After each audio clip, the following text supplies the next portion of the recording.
I feel like I'm trying to be like the perfect mum. There's just so much that happens in a day that you can't control. It's just a really hard job to be a mum. Hey, I'm AnneMarie and this is No Filter. Well, when I sat down in the writing session for this song, I was kind of thinking about what to write about, and I feel like I'm over the hate your ex movement, which I've done for years. And I just wanted to be like really real to what I'm going through now. And sometimes that's scary, and I do it as much as I can and as honest as I can, and I did that with this song. It wasn't the plan to put it out. It was actually, we were planning to release music next year. So I just kind of threw this out on TikTok just to see if people liked it. And they did, and it is, I mean, I know a lot of people are going through stuff, but I think when you see it in real time, the response to a song like that and the comments, it just blows your mind to know that we're all the same. I feel like that's what it's made me feel more than anything, is that we're like, you don't feel alone.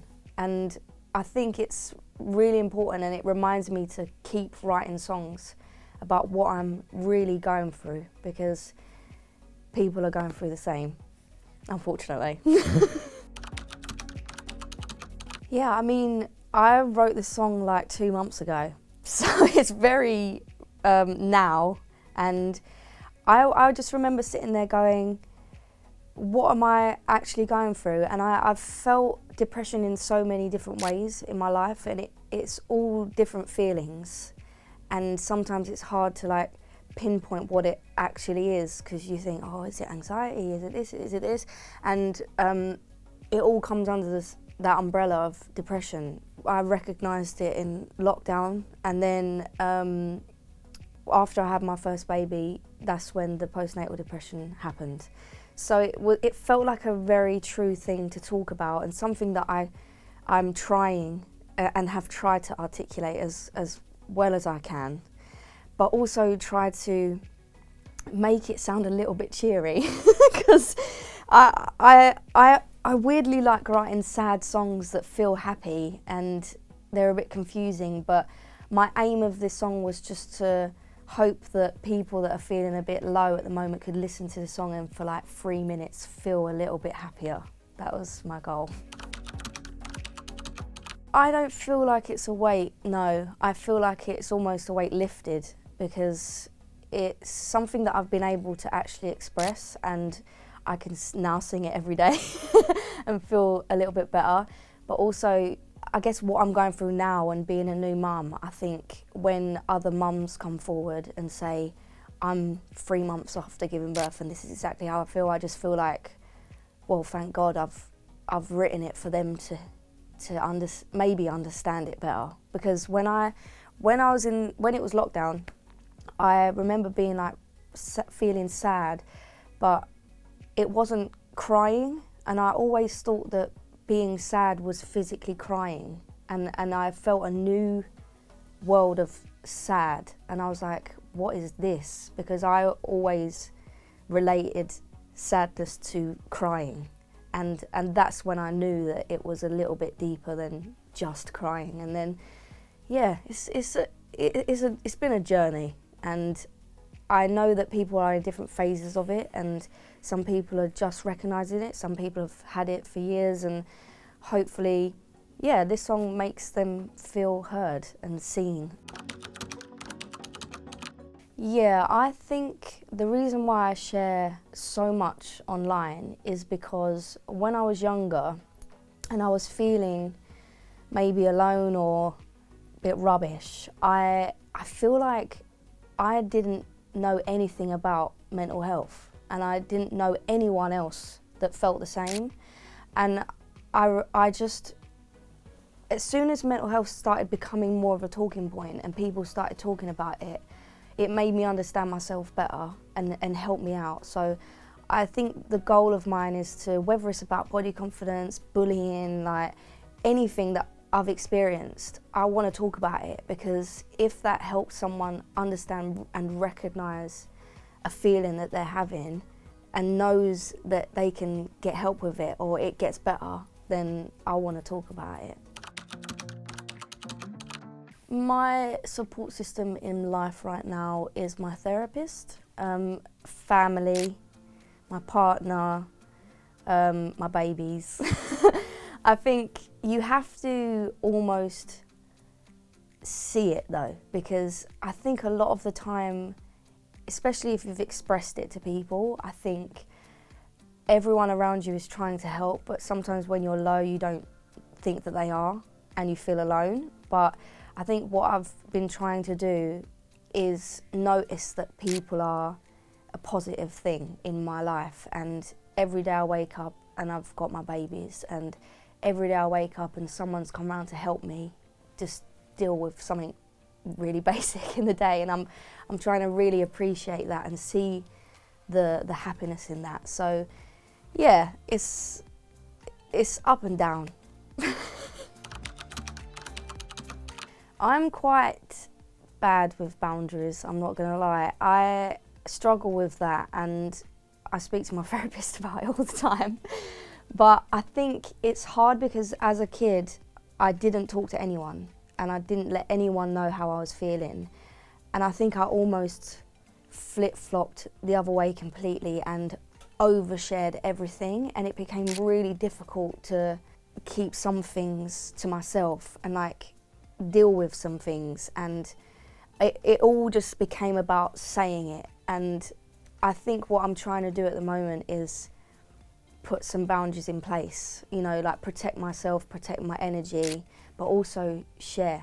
But yeah, the boundaries is a hard one to do, especially if you're like a people pleaser, because you don't want people to not like you, and you feel like if you don't do something, then they won't like you. So it's all a bit of a mix. If I was to talk to my younger self, I would probably say to try not to feel shame.